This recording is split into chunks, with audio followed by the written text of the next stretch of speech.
Well, I'm interested in people being successful, and work is just one of the components of overall success. And obviously we all need a job and we need to earn money so that we can fulfill our needs, meet our needs. And for that to happen, a company needs to be profitable. And so we're very interested in profit, very interested in being profitable, and spend a lot of effort in making sure that we're efficient and good stewards and use our resources wisely so that we can be profitable, so we can share that profit with our employees. But we're in this for the long haul. Chemray's been around for 60 years now. Nothing would make me happier than for 60 years from now someone else to be sitting where I'm sitting and be able to claim the same level of success for that 60 years as we've had in the past 60 years. And so we make decisions and we work with a very long view, and a view for how is this going to impact our ability to still be in the marketplace, still be trusted, still be sought after, not just what is it going to make next quarter look like. It could make next quarter look really good, but it might severely impact our ability to be around 10, 20, 30, 60 years from now. And we're much more interested in that. We have generational employment at Chemray. We have people working at Chemray whose grandfathers worked at Chemray, whose fathers worked at Chemray, and now they're here, and they have a dream that someday their children might work at Chemray. And so we're looking at things generationally from a long-term standpoint.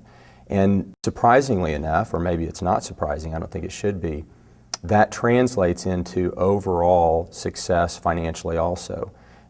I'm sure there are quarters or even years where we could have made more profit in the short term. But if you look at the 60 years of Chemray's history and you look at the value of our stock and the profitability of our company and compare it to all the other people who we've been in competition, you notice two things right off the bat. One, overall I think we've been much more consistently profitable than our competition, and most of our competition that was around 30 years ago doesn't even exist today.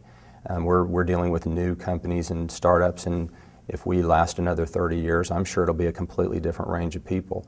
So our long view does in fact make us profitable, and it provides a stability that I think is significant.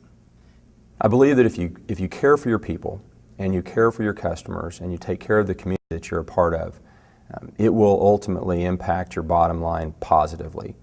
And we have experienced that. But if you go into it with the expectation that you are doing this in order to get a financial payback, then ultimately it's disingenuous, and people see through that. So we don't necessarily make the right decision because I can prove that we're going to make more money when we do. We often do make more money making the right decision, and that makes it easier to do. But the most important thing is, what are our values? And you can't extract the success of a company, you can't separate what makes a company what it is from the values of the people that run the company and the operational principles of the company. So if you look at Chemray and you say, well, Chemray's successful, what makes Chemray successful? I would have to say it's our values. It's the culture that exists at Chemray, and that wouldn't exist, it wouldn't be what it is if we didn't make the decisions the way we make them. Have those decisions always caused us to make the most profit in a given period of time? Absolutely not. But over time, in the long haul, it has allowed us to weather many storms. It has built a level of trust in our product and in our services with our customers that keeps them loyal, even when upstarts come in and undercut our price, or when the economy is failing and people are struggling. And it's kept our employees motivated and interested in giving their best, because they know that we're giving them our best. And so it's a symbiotic relationship. They don't feel like they're being used. Quite the contrary. Most of them, if you were to ask them, are extremely grateful to be able to work at Chemray, love being here. We have lots of people who have worked other places, and once they've worked here a little while, they'll come into my office and they'll say, I've never worked anywhere like Chemray. I love it here. I thank you for letting me be here. When I get those kind of responses from people, then I know we're doing the right thing. I know that we're putting the priorities where they belong. Ultimately, that ends up being success for me. And even if we weren't making as much money, I would still feel like we were a success.